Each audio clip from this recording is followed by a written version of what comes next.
So the other day I was scrolling online and I came across somebody's content, and she introduced herself and said that she was a single mom. And immediately I just got annoyed by this content creator, and I just kept scrolling past. I had to take a minute to pause and reflect, like, well, why did that bother me so bad? Like, why did that trigger me to where I was like, ugh, I don't like this. I don't want to see this. I'm not interested. And after thinking about this for a little while, I realized, like, the role of a mom or the role of a wife, that is a role that you play in somebody else's life.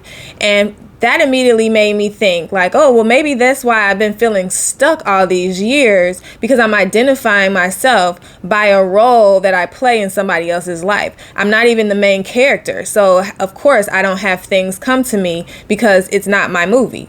And something that I've known for a long time, and I've been reprogramming the way I speak, you can curse yourself by using specific words. And it's not that being a mom or being a wife is not important, but these are details about you. And when you introduce yourself as a mom, as a wife, or by the role that you have at your job, you're putting yourself into this box, and you're subconsciously programming yourself to behave in a certain way and to do specific tasks. And this might be why it's hard for people to achieve certain things. So if you're saying you're a single mom, then you probably are going to have a harder time finding a partner because you're identifying as single. Using the word single, especially when women do it, it's in proximity to a man. So single meaning I don't have a male partner. And in a way, saying that you're not whole without one.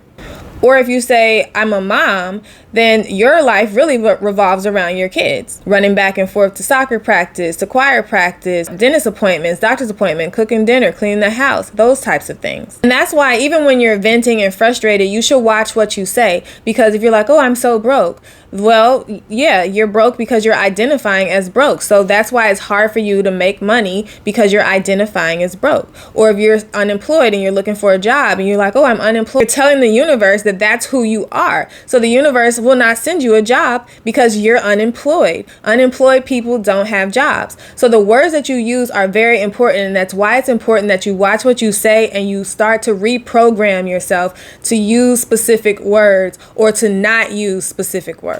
I definitely experienced this not just with the mom title or the wife title, but as being an engineer. And as an engineer, I feel that I'm smart. I feel that I solve problems. So when I make a mistake or I can't figure something out, then I'm hard on myself. And then sometimes other people are hard on you too, because you identify as this smart person who can solve problems. So when you can't solve the problem, then it's kind of like, oh, well, why couldn't you figure that out? I thought you were so smart. And you're programming yourself and you're programming people around you to keep you in a box to only perform certain tasks and behave in specific manners. And the way that you learn who you are is just by being curious, trying different hobbies, trying different foods, go to a different vacation destination, read a book in a different genre, or watch a movie in a different language.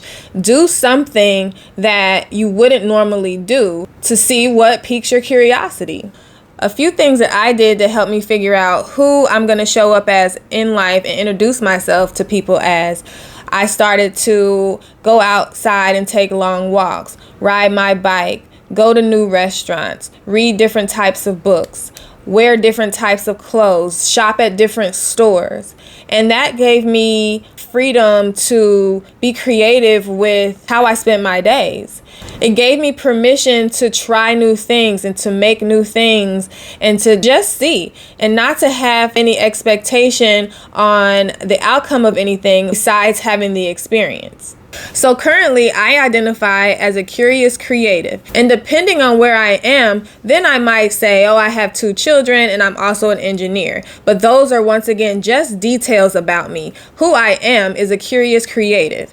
And when you give people a better idea of who you are, they begin to ask you more questions, and you can genuinely make better connections with people that way, and you have better experiences, and you open up yourself to a bunch of opportunities that you might not have before. We've been conditioned from a young age to believe that we're only valuable by the roles that we play in other people's lives. And I have learned through being curious that your value is determined simply by the way you show up.